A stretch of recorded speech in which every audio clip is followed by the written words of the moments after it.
Congo Télévision.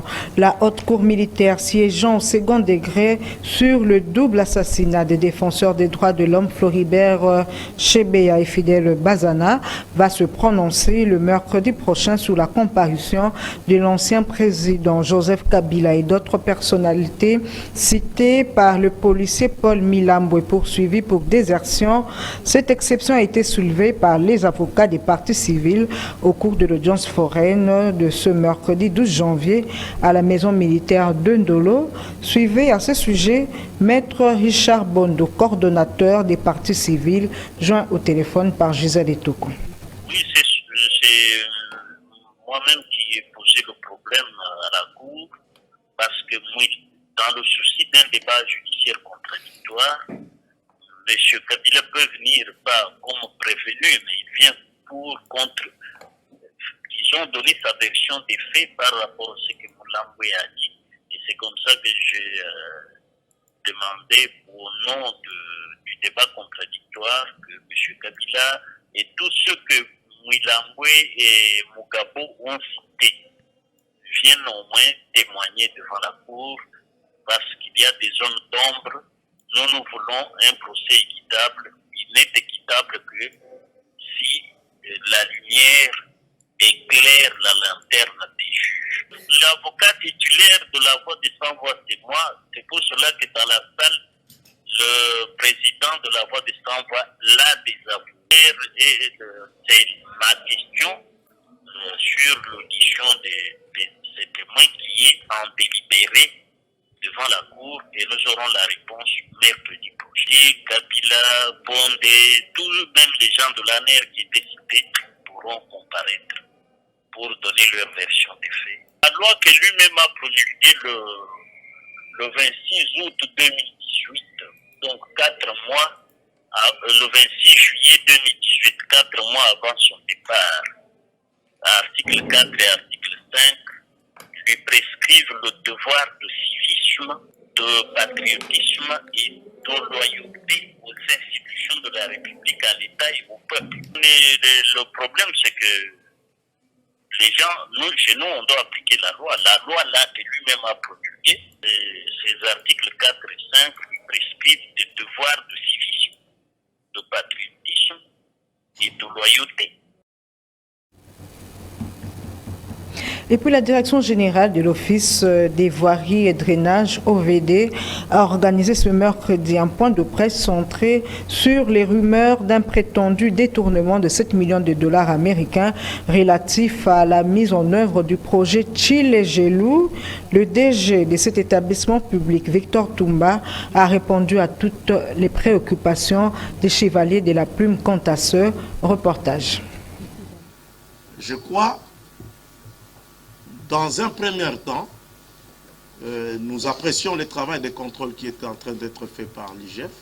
C'est ça le Au cours d'un point de presse tenu ce mercredi 12 janvier 2022, l'Office des voiries et drainage OVD a éclairé l'opinion au sujet des rumeurs qui circulent sur les réseaux sociaux, faisant état d'un prétendu détournement de 7 millions de dollars américains consacré au projet Tshile-Gelou, un des projets phares du chef de l'État géré par cet établissement public. À ce sujet, le directeur général de l'OVD, Toumba Chitea Victor, a indiqué que le dit projet est un partenariat public-privé.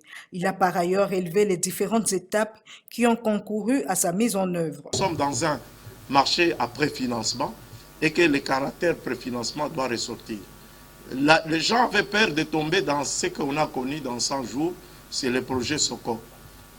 Mais je peux vous garantir que dans le cadre du projet Tshile-Gelou, le préfinancement est établi. Les gens ont mal interprété la lettre de l'inspection générale des finances et on a dit que l'OVD et les FONER avaient volé l'argent. Donc, il n'y a pas vol de 13 millions, il n'y a pas vol de 7 millions.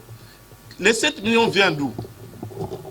Les 7 millions, au moment où l'IGF avait écrit la lettre au mois d'août, c'est le compte dépôt, il y avait 7 millions de dollars, c'est-à-dire en francs congolais. Je parle sous le contrôle du FONER qui est ici. Mais ces 7 millions-là, la seule façon de mouvementer ces comptes, c'est la facturation. C'est quand les factures sont introduites, c'est à ce moment-là que ces comptes peuvent être bougés. Hier, nous avions eu une réunion importante autour de son Excellence, Monsieur le ministre d'État, qui vient de définir une nouvelle approche, pas seulement pour Tchilégelou, mais aussi pour ABC, pour Moderne et pour JICA. Pour rappel, le gouvernement congolais a confié à l'Office des voiries et drainage la gestion de 5 projets. En dehors de Tchilégelou, figure le projet JKK Kalemi, le projet Zéro Trou, ABC ainsi que le projet Moderne. Il faut reconnaître que l'OVD a une grande expérience en matière de construction des infrastructures routières et d'assaut en République démocratique du Congo. Le ministre de la Santé publique, Hygiène et Prévention, accompagné de la vice-ministre Véronique Kilumba, a présidé ce mercredi au Salon Rouge de l'hôtel du gouvernement une réunion extraordinaire du Comité national de coordination des luttes contre la maladie. Autre détail avec Maxime Macabou. À travers cette première réunion de l'année 2022, il était question pour les intervenants de passer en revue la situation globale de la lutte menée contre les différentes épidémies que le pays a connues au cours de l'année 2021, telles que les épidémies de la maladie à virus Ebola, le choléra, la fièvre jaune, la fièvre typhoïde et la rougeole. Prenant la parole, les directeurs de programme et direction du ministère de la Santé publique, Hygiène et Prévention ont pu relever les différents défis liés au retard de détection de ces différentes maladies, le manque d'équipements et médicaments pour riposter contre toutes ces épidémies, mais aussi le non-paiement au retard de paiement des prestataires qui sont sur terrain. Dans son mot des circonstances, le ministre de la Santé publique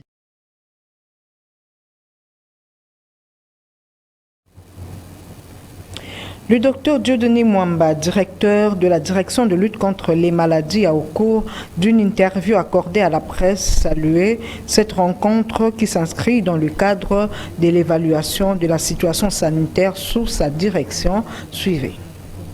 Le docteur Dieudonné Mwamba, directeur général de la Direction générale de lutte contre les maladies, de saluer cette rencontre qui s'inscrit dans le cadre de l'évaluation de la situation sanitaire sous sa direction. Oui, l'objet de la rencontre, c'était tenir notre première réunion du Comité national de coordination de la lutte contre la maladie. Donc, c'était la première réunion de l'année 2022. Qui était une réunion extraordinaire. C'est le cadre que nous avons repassé en revue pour l'année 2021, comment était la lutte contre la maladie, surtout pour ce qui est des épidémies que le pays a connues en 2021 et les grandes endémies. Voilà la réunion que Son Excellence a. Le vice-ministre de l'Intérieur, Sécurité, Décentralisation et Affaires coutumières, Jean-Claude Molipé, a reçu en audience mardi l'ambassadeur de la RDC en Allemagne. Autre détail avec Gisèle Toko. Reçu par le vice-ministre de l'Intérieur, Sécurité, Décentralisation et Affaires coutumières, l'ambassadeur de la République démocratique du Congo en Allemagne est venu présenter ses civilités à Jean-Claude Molipé Mandong. Leurs entretiens ont aussi tourné autour de la sensibilisation de l'autorité territoriale à bien capitaliser le développement de nos provinces, dont la motivation a conduit les garants du bon fonctionnement des institutions, Félix Antoine Tshisekedi Tshilombo, à entreprendre des contacts à l'extérieur du pays, particulièrement en Allemagne, en y invitant les investisseurs au pays, comme à l'époque de la République du Zaïre qui avait connu un assaut des investisseurs allemands. Ainsi, le représentant congolais en Allemagne, Jeannot Letamba, entend jouer un grand rôle d'intermédiaire entre la RDC et les investisseurs allemands pour la pérennisation de la vision du chef de l'État. Le vice-ministre de l'Intérieur, Jean-Claude Molipé, lui a rassuré de son soutien à toutes les étapes de sa démarche, dont les plus grands bénéfices reviendront aux nationaux. Dès que l'ambassadeur Jeannot Letamba organisera au mois de juin prochain un forum économique à Berlin. Sachant plus bref que ce jeudi 12 janvier que les 3 membres de la Commission électorale nationale indépendante issus de la composante opposition vont prêter serment devant la Cour constitutionnelle conformément à l'ordonnance présidentielle numéro 21/102 du 24 décembre 2021. Il s'agit de Didi Manara, Agé Matembo et Jean Ilongo Tokole.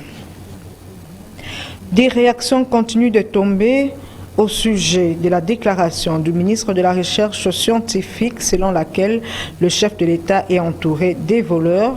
Jean-Baptiste Bomanza, cofondateur de l'UDPS, estime que l'IGF devrait se saisir de cette affaire. Il est au micro, une fois de plus, de Gisèle Etoko. Nous sommes des voleurs aux côtés du président Félix Tshisekedi. Ces déclarations du ministre de la Recherche scientifique suscitent des réactions. Jean-Baptiste Bomanza, cofondateur de l'UDPS, estime que l'IGF devra fouiner pour identifier ces voleurs. Il a fait une déclaration très grave, comme quoi le chef est entouré de voleurs. Si nous pouvons accepter que le chef est entouré de voleurs, y compris lui-même.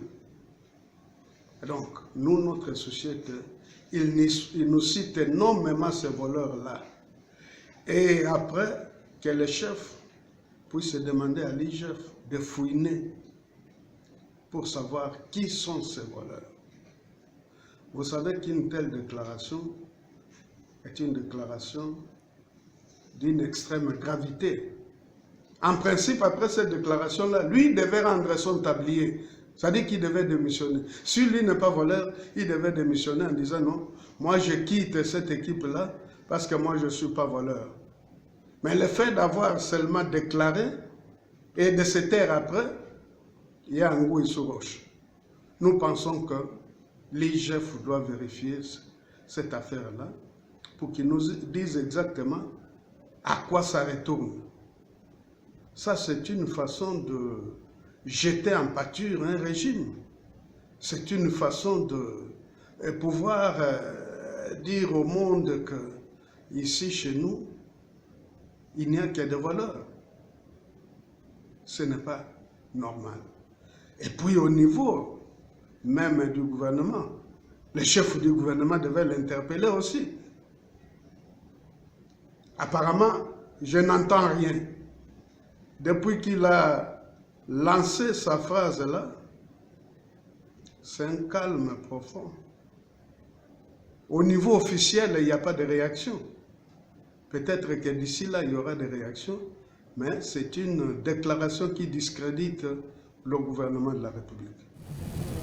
Dans une correspondance adressée successivement au chef du gouvernement, au président des deux chambres du Parlement, à l'Agence nationale du renseignement, ANER, et au président des églises de réveil en RDC, l'apôtre François Moubongo déclare avoir la solution à la crise et à l'insécurité à l'est du pays à travers le message de Dieu pour la nation. À travers cette correspondance, l'apôtre François Moubongo d'indiquer détenir la clé de la solution du déblocage et la délivrance du pays avec le message de Dieu révélé pour la RDC. Ainsi rappelle-t-il la diplomatie et la présence des troupes étrangères aux côtés des FARDC ne suffisent pas, mais la solution avec Dieu seul suffit à travers ses serviteurs intègres. Pour ce faire, il annonce, la tenue dans les tout prochains jours d'un point de presse pour révéler à l'opinion ce message de Dieu pour sauver la RDC. Au Sud Kivu, un leader des ADF, Benjamin Kisokeriano, chargé des finances, renseignement et approvisionnement, a été arrêté mardi par les services de sécurité de la RDC à Uvira alors qu'il tentait de rejoindre Bujumbura. Suivez. C'est alors qu'il tentait de rejoindre Bujumbura dans le Burundi que Benjamin Kisokeriano, responsable des finances, renseignements et approvisionnement des ADF, a été arrêté par le service de sécurité de la RDC à Uvira dans la province du Sud Kivu. Benjamin Kisokeriano a été capturé en possession d'un passeport congolais sur lequel il se nomme Jenny Kilolo Kasereka. Il rend directement compte à Moussa Baloukou, l'actuel chef des ADF. Notez que jusqu'à son arrestation, Benjamin Kisokeriano était à la tête de fidèles pro-Jamil Mukulu, ce chef ADF arrêté en avril 2015 en Tanzanie lors d'une tentative de fuite et qui se trouve aujourd'hui entre les mains de la justice ougandaise.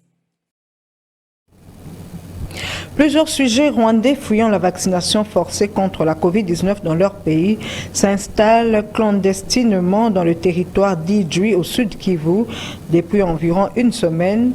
À en croire l'administrateur du territoire, 120 réfugiés sont déjà enregistrés dans son entité et la plupart sont hébergés dans des familles d'accueil et par l'église adventiste. Ces Rwandais viennent en groupe à bord des pirogues motorisées.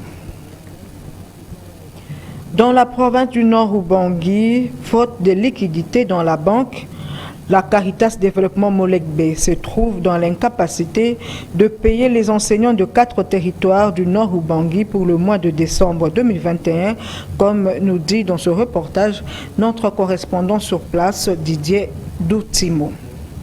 Faute de liquidité à la Banque centrale du Congo, agence autonome de Gbadolité, la Caritas Molekbe dans l'incapacité de payer les salaires du mois de décembre 2021 des enseignants notamment de 4 territoires, Bossobolo, Businga, Mobaïmbongo et Yakoma. Pour les frais de fonctionnement de bureau, cette structure catholique note 2 mois d'impayement, novembre et décembre 2021. Jusque-là en souffrance, les coordonnateurs de la Caritas Molekbe dénoncent cette situation qui les met totalement dans le désarroi. L'abbé Gide de la Croix Mbimba. La Caritas Molekbe est dans le système de paix des enseignants depuis l'an 2011. Et jusqu'à ce jour, nous assumons cette responsabilité conformément aux conventions qui nous lient avec le gouvernement congolais. Et c'est chaque année, vers la fin d'année, que nous sommes dans le désarroi. On constate que notre province est toujours payée en retard. On a fait le suivi au niveau de la Banque centrale et au niveau de la TMB. Les deux banques se sont justifiées pour dire que de 20 au 25, ils n'avaient pas de liquidité ici à Gbadolité. Après Noël, la semaine qui suivait pour aller vers la fin d'année, on a encore repris les démarches auprès des deux banques de 26 le 27 pour que nous puissions aller jusqu'au 31. Il y a toujours la même réponse, pas de liquidité.